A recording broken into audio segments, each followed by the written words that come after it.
तो जेब में रखने से काम कर जाता है क्या मास्क?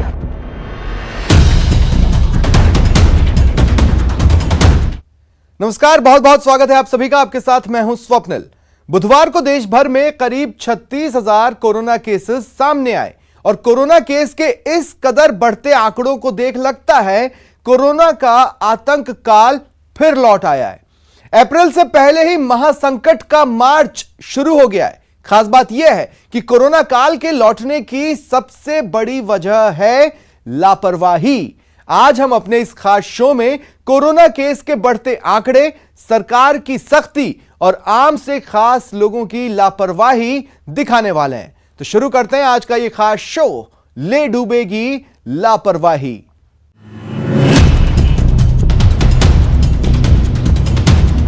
मास्क क्यों नहीं लगाया आपने? पता है कोरोना वापस से बढ़ रहा है। हाँ। लगाया क्यों नहीं था? लगाया क्यों नहीं था अभी तक? वो जेब में रख लिया था। जेब में रख लिया था तो जेब में रखने से काम कर जाता है क्या मास्क?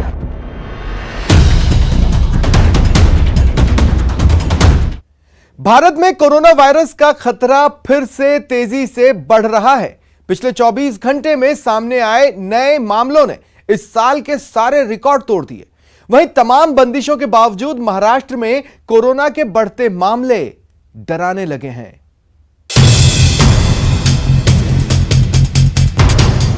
देश भर में कोरोना संकट फिर गहराने लगा है। पिछले 24 घंटे में इस साल के सर्वाधिक कोरोना के मामले सामने आए हैं। वहीं मौत का आंकड़ा भी बढ़ा है। 35,871 नए मामले सामने आए हैं। इस दौरान 172 लोगों की मौत हुई। रिकवर लोगों की संख्या 17,741 है। इससे पहले 5 दिसंबर 2020 को 36,010 मामले दर्ज हुए। देश में कुल मामले 1 करोड़ 15 लाख के करीब पहुंचे हैं। रिकवर मरीजों की संख्या 1 करोड़ 10 लाख के पार। कोरोना की वजह से 1 करोड़ 59 लाख लोगों की मौत। कोरोना संकट में सबसे ज्यादा हालात महाराष्ट्र में खराब हैं।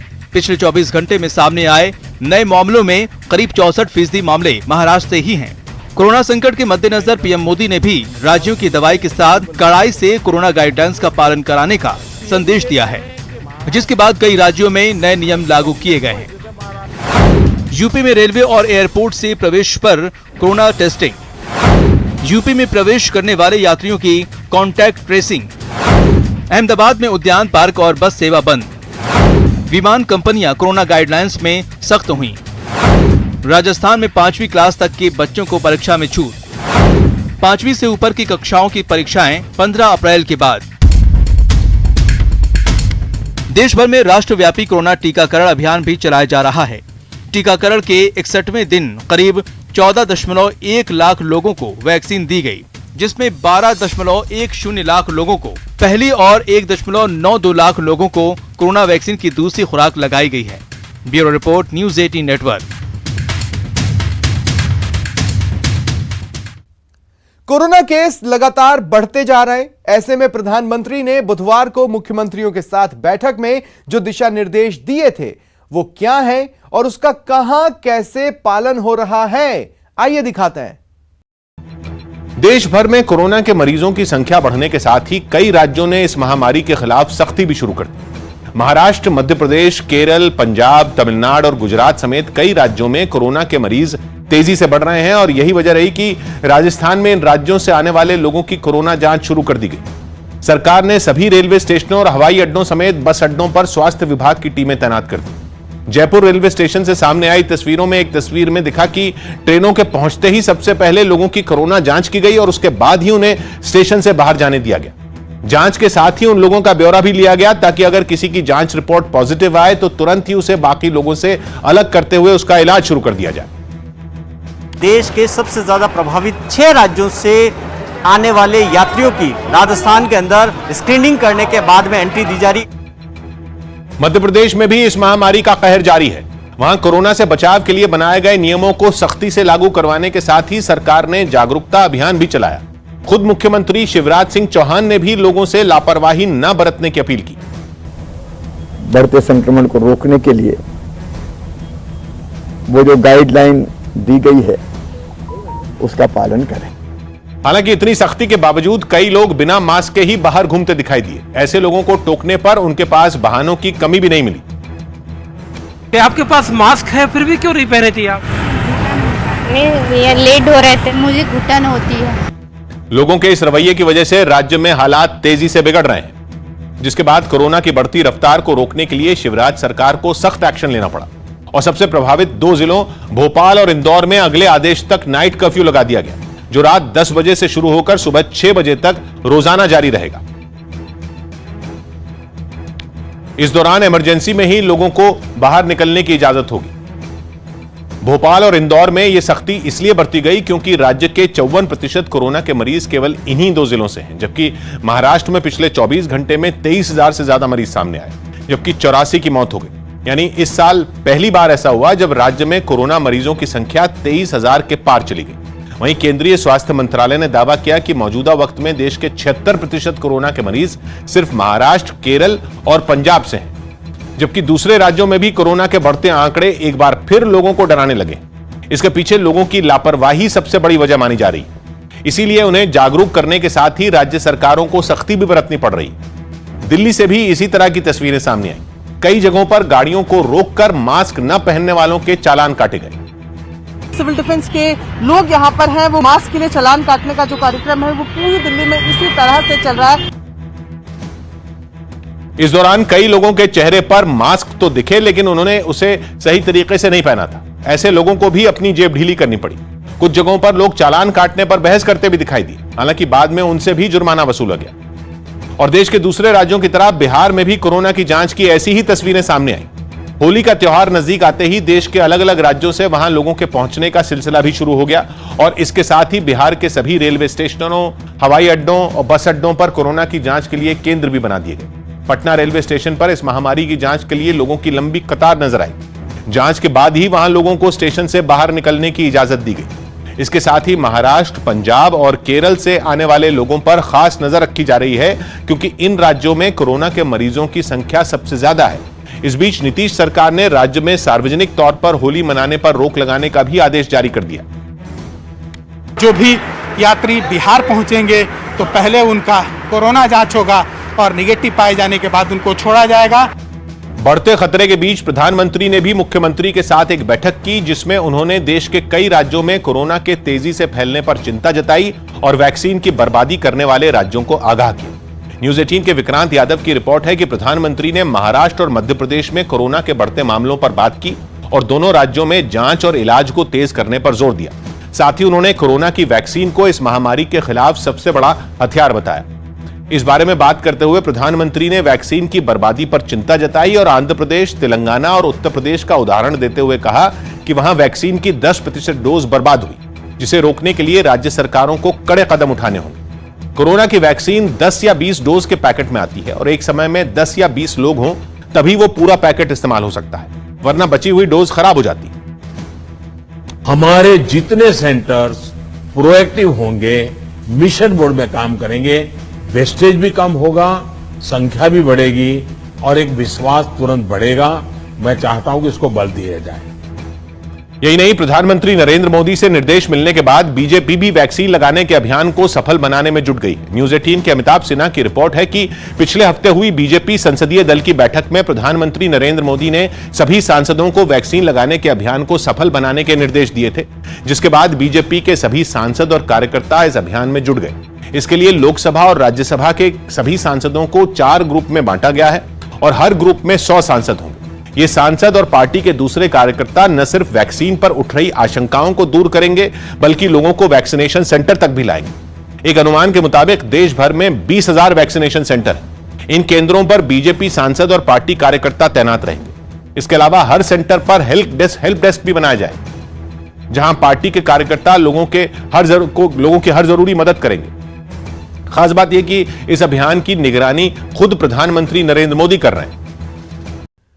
कोरोना से बचने के लिए वैक्सीन तो आ गई है, लेकिन हर एक लोगों के वैक्सीनेशन में अभी बहुत देरी है। ऐसे में आम हो या खास, हर किसी के लिए सावधानी जरूरी है, साथ ही कोरोना गाइडलाइंस का पालन भी।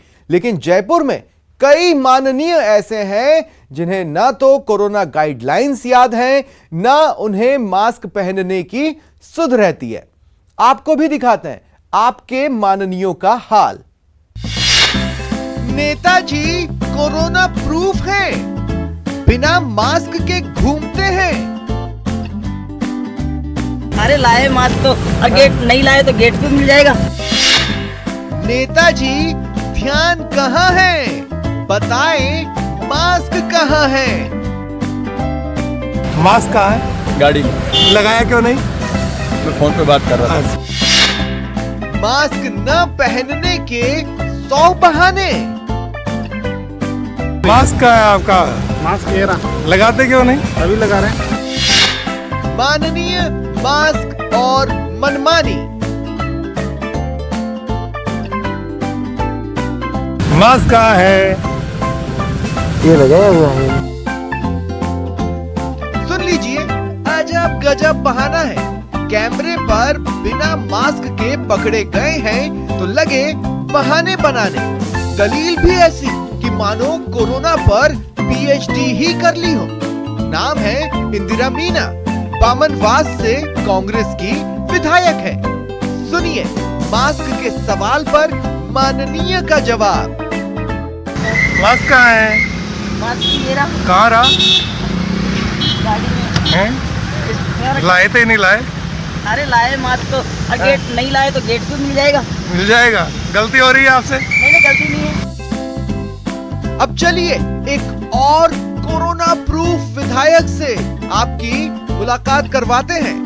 नाम है इंद्राज गुर्जर, युवा है, विराटनगर से पहली बार जीत के आए हैं। जोशीला अंदाज है, मगर कोरोना क्या बला है ये विधायक जी नहीं जानते। मास्क कहाँ है? मास्क कहाँ है? गाड़ी में लगाया क्यों नहीं? मैं फोन पे बात कर रहा था। सब ठीक है? क्या कोरोना चला गया? चीफ साहब होल्ड करना है। कोरोना चला गया क्या विधायक जी? नहीं कोरोना नहीं गया, पर मेरी गाड़ी में किसी को कोरोना नहीं है और ना मेरे वो आज तक।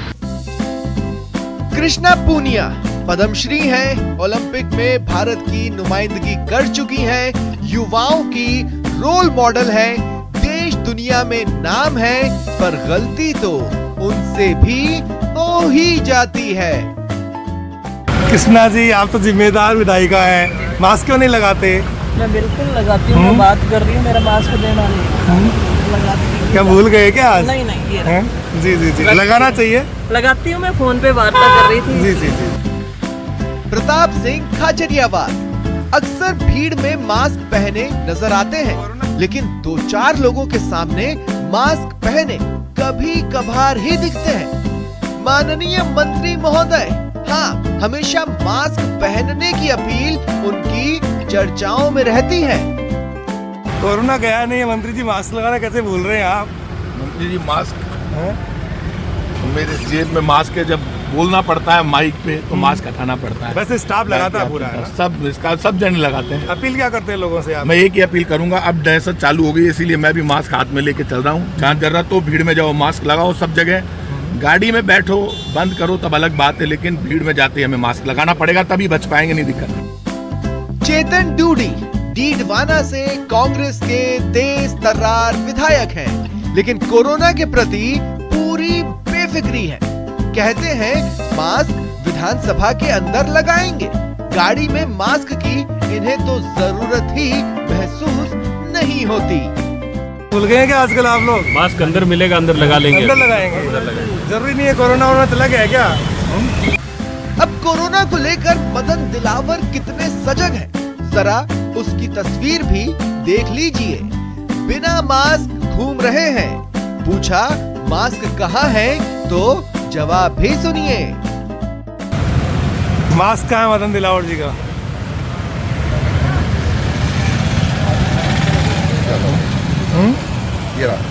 लगाते क्यों नहीं दिलावर साहब? मैंने अभी बात कर रहा था ना, इसलिए खोलना पड़ा।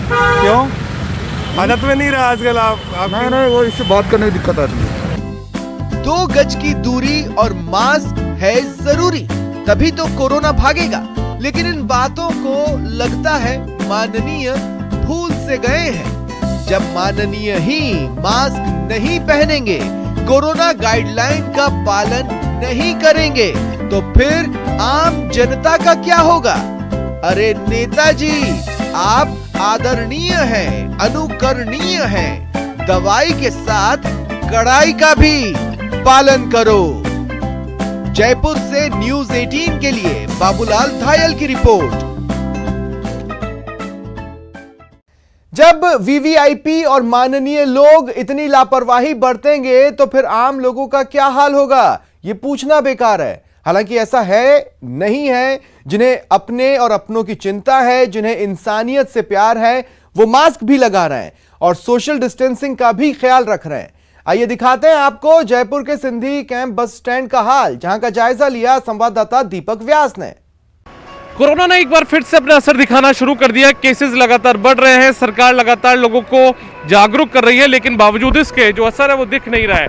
अभी राजस्थान रोडवेज का जो बस स्टैंड है, यानी कि जयपुर का सिंधी कैंप बस स्टैंड, वहां मौजूद है हम। और ये देखिए, क्या नाम है आपका?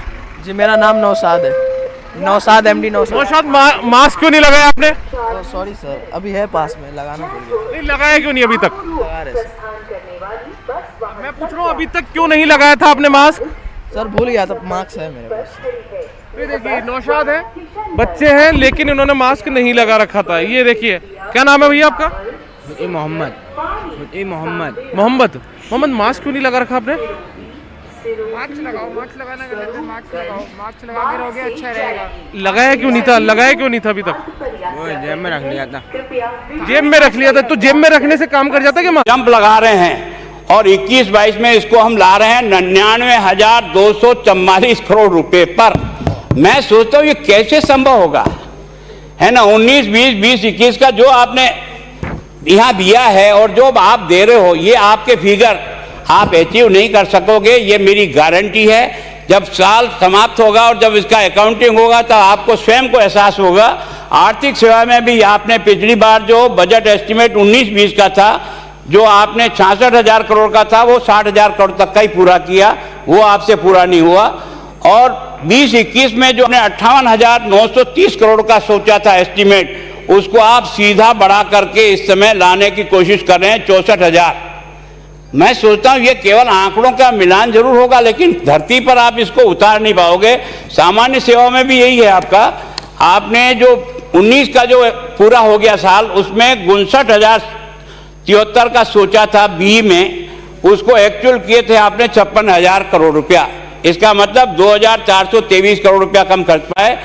अभी आपने 20-21 के अंदर जो आप लाए हो, उससे भी आपने एकदम बढ़ा करके, अभी आपने 62 आपका था, आपने इसको 68 ला करके अपनी कमी और अधिक दिखाने का प्रयास जो है ना, वो केवल मात्र इस आंकड़ों में हो रहा है। मैं सोचता हूँ कि इन सब में ऐसा कैसे ही है ना। मैं सोचता हूँ ये जो आपका पूंजीगत व्यय, ये तो एसेट बनाता है। जो एसेट बनाता है, जो आप बजट रखते हो, जिस विकास की घोषणा करते हो, उसकी 19-20 की स्थिति क्या बनी, ये मैं आपको बता रहा हूँ। कृषि में आप जो है ना 341 करोड़ रखा था, उसकी जगह आप 206 करोड़ खर्च कर पाए। कितने में से? 341 में से केवल 135 करोड़ रुपया तो आपका जितना आपने सोचा उससे भी कम खर्चा हुआ। ग्राम विकास के लिए भी आपने सोचा था कि 466 करोड़ रुपया हम खर्च करेंगे, 19-20 का बता रहा हूं मैं, और आप खर्च कर पाए 375 करोड़ रुपया। इसी तरह से विशेष क्षेत्र कार्यक्रम है ना, 207 करोड़ का सोचा था, उसके अगेंस्ट में साल के अंत में केवल और केवल 103 करोड़ रुपया खर्च कर पाए। और आपको 103 खर्च किए, 104 बच गए। मतलब जो आप एस्टीमेट के अनुसार ऊर्जा है ना 2,767 करोड़ रुपया आपने सोचा था, जो आप कर पाए वो 2,362 करोड़ रुपया। 405 करोड़ रुपया तो आप 19-20 में जो बजट पेश किया उसका पूंजीगत खर्चा नहीं हुआ, जिसका मतलब जिससे एसेट बनता है, जिससे विकास के सारे मापदंड तैयार होते हैं, वो उसकी स्थिति बची। ऐसी तरह से आपने सिंचाई में भी आपने जो है ना 2858 की जगह 2269, उद्योग में आपने 135 करोड़ रुपया सोचा था कि हम खर्च करेंगे, 19-20 में खर्च कितने किया? केवल और केवल 28 करोड़ रुपया, केवल और केवल 28 करोड़ रुपया खर्च किया। अब आप इसको एकदम बढ़ा करके वापस दिखाना। परिवहन में 3,498 करोड़ रुपया खर्च का आपने बी में आए थे, और आपने एक्चुअल खर्च किया 3,200, अर्थात 297 करोड़ रुपया खर्च ही नहीं हुआ। तो ये सारा मिला करके ये सारे आंकड़े अब आपने ये दिखाने के लिए जो 20-21 के बजट अनुमानों की तुलना में 21-22 के बजट अनुमानों में जो वृद्धि की है, वो आपने 262 करोड़ रुपए की कृषि में, है ना। कुली आपका बजट कितना है? कुली बजट आपका सारा है 521 करोड़ रुपया कुली, और जो पिछले साल था वो 259 था। एकदम आप इसकी वृद्धि कर रहे हो 262 करोड़ रुपए की। ये इसीलिए आप इतने ये काम भी हम कर लें, ये कर नहीं सकते, क्योंकि आपका आमदनी का सोर्स नहीं दिख रहा है। आमदनी का सोर्स दिखे और हो तो हम भी आपकी बात का तारीफ करेंगे, लेकिन हकीकत में आप दिखाते कुछ और हो, और ये जो आपके अकाउंट के जो कागज दिखाते हैं ये कुछ और ही दिखाते हैं। इसलिए मैं आपसे विनम्र प्रार्थना करता हूं कि कम से कम आप वो काम कहो जो वास्तव में हम धरातल पर उतार सकें। केवल लोगों के दिमाग में हम ये बात है कि ये होगा, और अंत में एक निराशा भी आती है, और दूसरा जो अव्यवस्था भी होती है। इन दोनों को आप इसमें डिटेल देखने का प्रयास करें। अब मैं आपको बताता हूं कहां हमारी कमियां रहती है।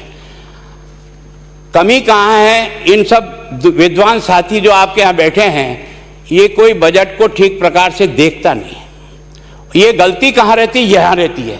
19-20 के दौरान कुल व्यय जो हमने बजट का कुल सोचा था 2,13,491 करोड़ रुपए का सोचा था, इसमें से केवल 70,536 करोड़ रुपया, इसका मतलब टोटल बजट का 33% पैसा केवल लास्ट के 3 महीने में खर्च हुआ है। लास्ट के 3 महीने में 33% टोटल बजट का खर्चा 70,500 करोड़ रुपया खर्च है। और इसमें से भी बड़ा आश्चर्यजनक है ये जवाब देते समय देना कि केवल और केवल इस मार्च के महीने में 43,563 करोड़ रुपया केवल 2020 के मार्च में खर्च किया है, जो आपने इधर से इधर अकाउंट एडजस्ट करके दिखाया है। एक महीने में आप खर्चा दिखा रहे हो, है ना। टोटल बजट आपका 2,13,000 में से 43,000 करोड़ रुपया केवल और केवल मार्च महीने में अपना खर्चा दिखा रहे हो। इसका मतलब ये केवल बुक एडजस्टमेंट है, खर्चा जमीन पर हो ही नहीं सकता। ये केवल और केवल आप हमको दिखाने के लिए कर रहे हो। राज्य सरकार के कुल राजस्व का व्यय, थोड़ा सा इस पर ध्यान दीजिए, 24% खर्चा, कुल राजस्व का 24% खर्चा मार्च 20 में हुआ है। केवल 24% खर्चा केवल मार्च में हुआ। इसी प्रकार 3,198 करोड़ पूंजीगत व्यय, ये भी केवल मार्च में हुआ। पूंजीगत व्यय का मतलब जो एसेट तैयार करता है, जो विकास के काम के लिए हम पैसा लेते हैं, उसका 3,198 करोड़ रुपया केवल और केवल मार्च में हमने खर्च किया है। इसका मतलब हम बजट को किस तरह से इधर से इधर एडजस्ट करके दिखाने का प्रयत्न करते हैं। अब ये जो आपका निजी निक्षेप खाते हैं, इसमें से आपको अंतिम लेन देन वर्ष के पश्चात 5 वो तो खत्म हो जाता है। ये आपका है 19-20 के दौरान 33,827 करोड़ रुपए राज्य की सिंचित निधि में से पीडी खाते में, ये कहां होता है अकाउंट एडजस्ट, ऐसे होता है। ये पीडी खाते में 23,574 करोड़ रुपया कहां गया? पीडी खाते में। वहां से निकल गया डिपार्टमेंट से निकल करके बुक एडजस्टमेंट के लिए कहां चला गया? पीडी खाते में जाकर के जमा हो गया। यहां से निकल गया, इसका मतलब आपका काम पूरा हो गया। और वहां जाकर के वो पैसा डंप हुआ तो विकास कैसे होगा, इस समझ में नहीं आता है। और इसमें से भी आपको आश्चर्य होगा कि 4,936 करोड़ रुपया इस पीडी खाते में कब हुआ है? मार्च के महीने में। जो 20% पैसा है वो मार्च के महीने में पीडी खाते में डाला है। ये अकाउंट ठीक है क्या? इस प्रकार की क्रिया करना क्या वास्तव में हम जनता के प्रति न्याय कर रहे हैं क्या?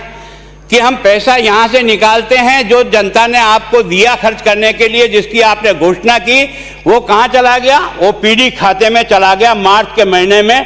टोटल का 20%, 31 मार्च 2020 को 1845% पीडी खातों में, मैं फिर कह रहा हूं पीडी खातों में कितना? 31 मार्च 2020 को 1845 जो पीडी खाते हैं, उन खाते में 16,283 करोड़ रुपया आज की तारीख में